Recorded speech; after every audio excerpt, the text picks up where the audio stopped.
Raj TV நேயர்கள் அனைவருக்கும் வணக்கம் அண்ட் வெல்கம் டு நடிகர் திலகம் சாவித்ரி. நம்ம நிகழ்ச்சியில் சாவித்ரி அவர்களுடைய திரை பயணத்தை பற்றின பல சுவாரஸ்யமான விஷயங்கள்லாம் பார்த்துட்ருக்கோம்.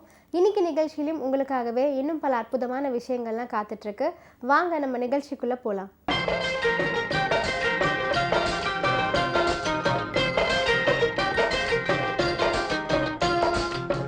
மகா நடிகை சாவித்ரி அவர்கள் நடித்த வெற்றி திரைப்படங்களின் வரிசையில் அமைந்த இன்னொரு திரைப்படம் தான் பூஜைக்கு வந்த மலர் அப்படிங்கிற திரைப்படம். 1965 வெளிவந்த தமிழ் திரைப்படம் ஆகும். வி ஸ்ரீனிவாசன் இயக்கத்தில் வெளிவந்தது தான் இந்த திரைப்படம். இந்த திரைப்படத்தினை முக்தா ஃபிலிம்ஸ் நிறுவனம் தயாரிச்சிருந்தாங்க. ஜெமினி கணேசன், நாகேஷ், முத்துராமன், சாவித்ரி, பண்டரிபாய் ஆகியோர் இவங்கெல்லாம் இந்த படத்தில் நடிச்சிருக்காங்க. சந்தியா அப்படிங்கிறவங்க ஜெயலலிதாவுடைய அம்மா, அவங்களுமே இந்த திரைப்படத்தில் நடிச்சிருக்காங்க. ஆலங்குடி சோமு, வாலி ஆகியோர் இந்த திரைப்படத்திற்கு பாடல்களை எழுதியிருக்காங்க. விஸ்வநாதன் ராமமூர்த்தி இசையமைச்சிருக்காங்க. இந்த பூஜைக்கு வந்த மலர் திரைப்படத்துடைய கதை எப்படி அமைஞ்சிருக்கும் அப்படின்னு பார்த்தீங்கன்னா, நண்பன் முத்துராமனுக்காக ஜெமினி தன் இன்ஜினியரிங் படிப்பையே தியாகம் செய்கிறாரு. பிறகு படிப்பை முடித்த முத்துராமன் ஜெமினியின் மேல் அதிகாரியாக வருவார். சில குழப்பங்கள்னால ஜெமினி முத்துராமனை தவறாக புரிந்து கொண்டு அவரை வெறுக்க ஆரம்பிச்சிடுறாரு. முத்துராமனின் தங்கை தான் சாவித்ரி அப்படின்னு தெரியாமல் சாவித்ரியிடம் காதல் வசப்படுறாரு. கல்யாணத்துக்கு முன்னால் முத்துராமன் சாவித்ரி உறவை தெரிந்து கொள்ளும் ஜெமினி சாவித்ரியை ஒதுக்கிடுவார். கடைசியில் சாவித்ரி அவரது பிறந்த வீட்டை முழுமையாக மறந்தாதான் திருமணம் செய்வதாக ஒத்துக்கிறாரு. இதை கேட்ட சாவித்ரியுமே அவங்களுடைய மனதார ஒத்துக்கிறாங்க.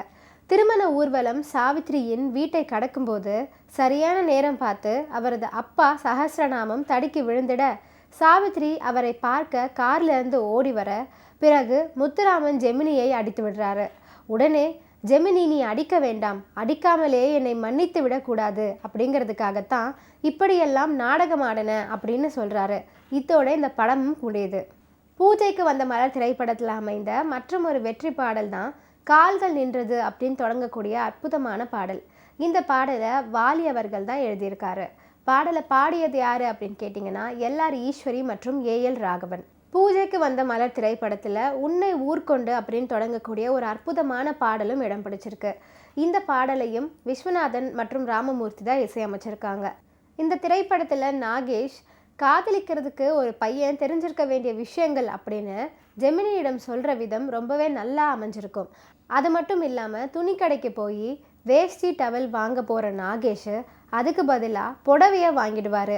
படத்தில் இவர் மறதியால் செய்கிற சில சம்பவங்கள் எல்லாம் பார்க்குறதுக்கு ரொம்ப ரசிக்கும்படியாகவும் கொஞ்சம் குழப்பி விடுற மாதிரியுமே அமைஞ்சிருக்கும். பூஜைக்கு வந்த மலர் திரைப்படத்தில் ஏஎல் ராகவன் அவர்களும் ஒரு அற்புதமான பாடலை பாடியிருக்காரு. ரெக்கார்டிங் எல்லாம் முடிஞ்சிருச்சு. ஆனால் அதுக்கப்புறம் அந்த பாட்டின் மெட்டு நெஞ்சம் மறப்பதில்லை படத்தில் வரக்கூடிய அழகுக்கும் மலருக்கும் ஜாதி இல்லை அப்படிங்கிற பாட்டை போல இருந்ததுனால அந்த பாட்டை பயன்படுத்த வேண்டாம் அப்படின்னு முடிவு பண்ணிட்டாங்க. அதே போல் வேறு ஒரு மெட்டை கொடுத்துட்டாரு. அந்த பாடல் தான் படத்தில் இடம் பிடிச்சது. அதே சமயம் படத்தில் இடம் பெறாத, பயன்படுத்த முடியாத அந்த பாடல் எல்லோருக்குமே ரொம்ப பிடிச்சி போயிருந்துச்சு. முக்கியமாக ஏஎல் ராகவன் ரசித்து பாடியிருந்தார். இதில் ஒரு சுவாரஸ்யம் என்ன அப்படின்னு பார்த்தீங்கன்னா, அப்போதெல்லாம் பாடல் ரெக்கார்டிங் செஞ்சதுமே அந்த பாடல்களை சிலோன் ரேடியோ ஸ்டேஷனுக்கு அனுப்பி வச்சுருவாங்க. பூஜைக்கு வந்த மலர் படத்தின் பாடலையும் அதே மாதிரி படத்தில் சேர்க்காத அந்த பாடலையும் சேர்த்தே அனுப்பியிருக்காங்க. சிலோன் ரேடியோவில் அந்த பாடலை திரும்ப திரும்ப போட்டாங்க. ரசிகர்களுக்கும் அந்த பாடல் ரொம்பவே பிடிச்சு போயிருந்துச்சு. அதன் பின்னர் ஏஎல் ராகவன் அவர்களை பார்க்கும்போதெல்லாம், என்னடா ராகவா, நீ பிரமாதமாக பாடின பாட்டை சிலோன் ரேடியோவில் போட்டுக்கிட்டே இருக்காங்க, கேட்டியா, திருப்தி தானே அப்படின்னு கேட்பாரு டைரக்டர். எப்போதுமே சிரித்த முகத்துடன் இருக்கும் ராகவன் அப்போ லேசாக சிரிப்பார். இன்னைக்கு நடிகர் திலகம் சாவித்ரி நிகழ்ச்சியில் பல சுவாரஸ்யமான விஷயங்கள்லாம் பார்த்தோம். இதெல்லாம் கேட்டு ரசிச்சிருப்பீங்கன்னு நினைக்கிறேன். இந்த நிகழ்ச்சியை தொடர்ந்து பாருங்கள். நன்றி, வணக்கம்.